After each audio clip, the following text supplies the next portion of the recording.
Amreli marketing યાર્ડમાં મોટી સંખ્યામાં ખેડૂતો આવ્યા હતા અને ખેડૂતોએ સારા ભાવ મેળવ્યા હતા। ખેતીવાડી ઉત્પાદન બજાર સમિતિ અમરેલી ખાતેથી આજે ભાવપત્રક જાહેર કરવામાં આવ્યું છે। મગફળી મોટીનો ભાવ 900 રૂપિયાથી 1520 રૂપિયા સુધી અમરેલી માર્કેટિંગ યાર્ડમાં આજે ભાવ નોંધાયો હતો। શિંગદાણાનો ભાવ 1270 રૂપિયાથી 1860 રૂપિયા સુધી નોંધાયો હતો। શિંગદાણા ફાડાનો ભાવ આજે 1170 રૂપિયાથી 1845 રૂપિયા સુધી માર્કેટિંગ યાર્ડમાં ભાવ નોંધાયો હતો। અમરેલી માર્કેટિંગ યાર્ડમાં તલ સફેદનો ભાવ 1100 રૂપિયાથી 2225 રૂપિયા સુધી માર્કેટિંગ યાર્ડમાં ભાવ નોંધાયો હતો। તલ કાળાનો ભાવ 2200 રૂપિયાથી 3515 રૂપિયા સુધી માર્કેટિંગ યાર્ડમાં ભાવ નોંધાયો હતો।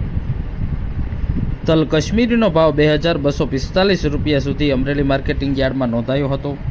બાજરાનો ભાવ આજે અમરેલી માર્કેટિંગ યાર્ડમાં 515 રૂપિયા સુધી નોંધાયો હતો।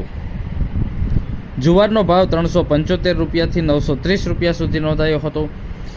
ઘઉં ટુકડાનો ભાવ 400 રૂપિયાથી 540 રૂપિયા સુધી નોંધાયો હતો। તો સાથે જ ઘઉં લોકવનનો ભાવ 450 રૂપિયાથી 485 રૂપિયા સુધી નોંધાયો હતો।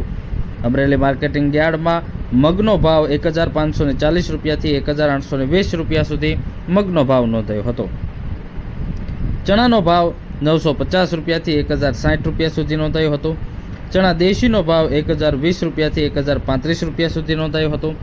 સફેદ ચણાનો ભાવ 950 રૂપિયાથી 1080 રૂપિયા સુધી નોંધાયો હતો।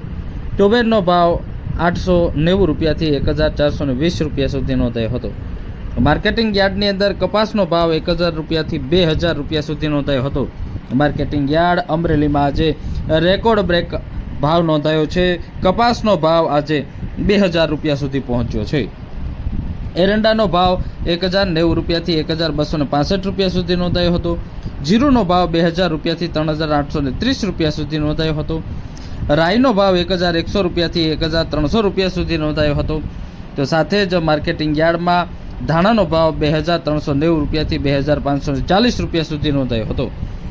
માર્કેટિંગ યાર્ડમાં ધાણીનો ભાવ 2000 રૂપિયાથી 2675 રૂપિયા સુધી નોંધાયો હતો।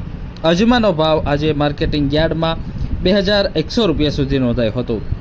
સાથે જ આજે મેથીની પણ આવક નોંધાઈ હતી। મેથીનો ભાવ 1070 રૂપિયાથી 1275 રૂપિયા સુધી નોંધાયો હતો।